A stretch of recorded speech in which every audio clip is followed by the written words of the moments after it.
விஜய் பரப்புரையில் ஏற்பட்ட கூட்ட நெரிசலில் 41 பேர் உயிரிழந்தது குறித்த விசாரணையை இனி சிபிஐ நடத்தும் என உச்சநீதிமன்றம் அதிரடி தீர்ப்பு வழங்கியுள்ளது.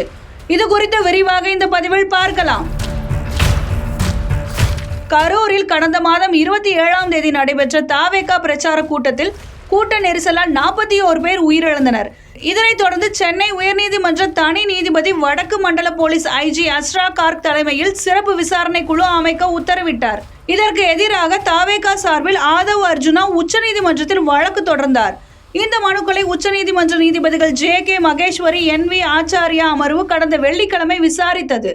அப்போது விசாரணையில் இந்த வழக்கு மதுரை கிளையில் உள்ள நிலையில் ஏன் சென்னை உயர்நீதிமன்ற நீதிபதி விசாரணை நடத்தினர் என உச்சநீதிமன்ற நீதிபதிகள் கேள்வியை எழுப்பினர். மேலும் கரூரில் இந்த சம்பவம் நடந்ததால் உயர்நீதிமன்ற மதுரை கிளைதான் விசாரித்து உத்தரவுகளை பிறப்பிக்க வேண்டும் என்று சுட்டிக்காட்டப்பட்டது.